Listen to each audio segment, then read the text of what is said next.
Everyone clap for all the women that came up. Now, I'm going to ask you some questions and I'd love you to participate. What just happened? What did we do? We put pieces of the woman together. How did we do it?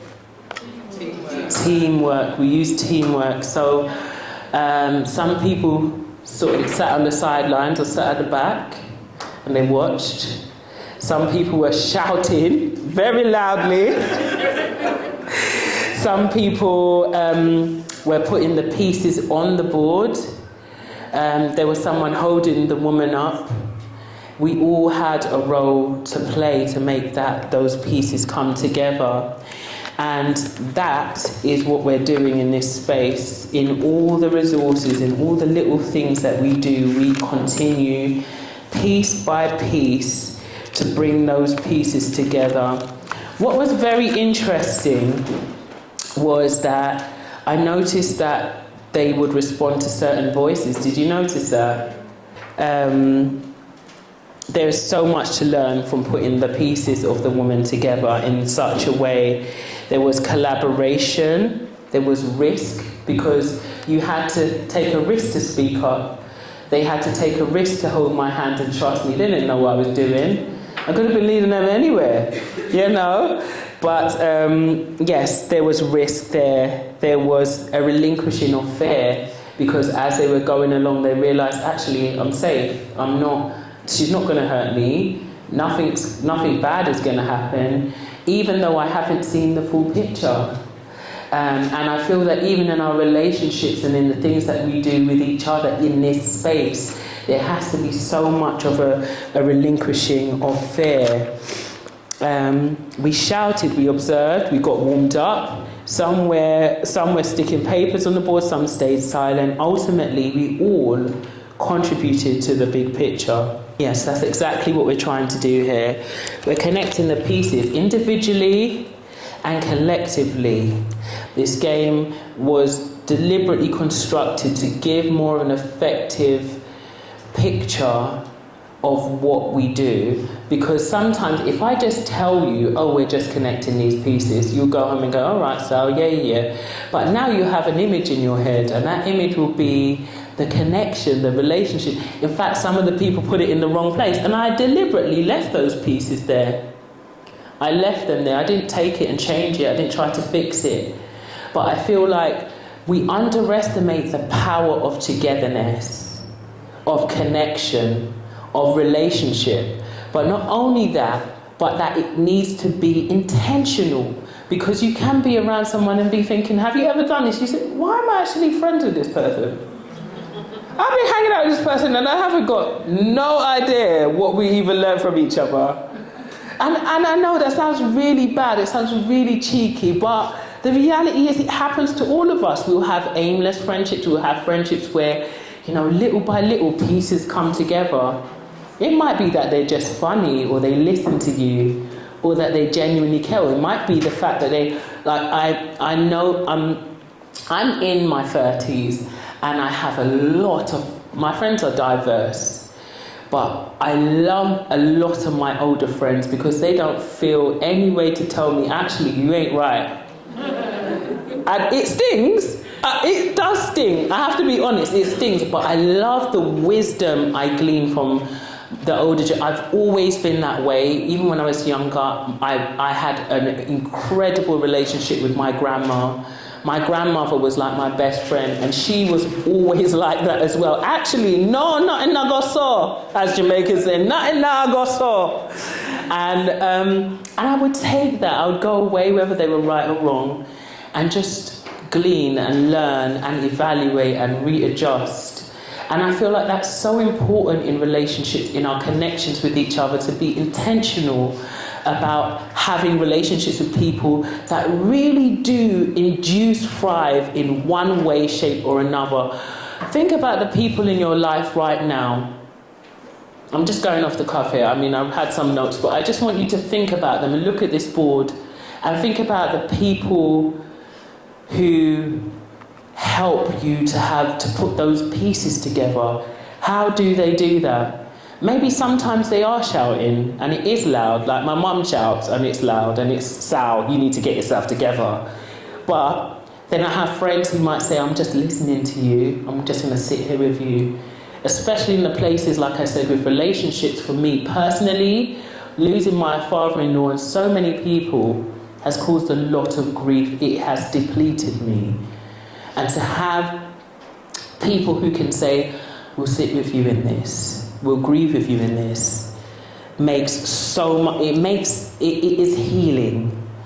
So yes, together we are putting the pieces together, but there are some pieces we can only work through by ourselves, in reflection, in prayer, with God by ourselves. And there are some pieces that we need collaboration, we need support, especially when we're depleted.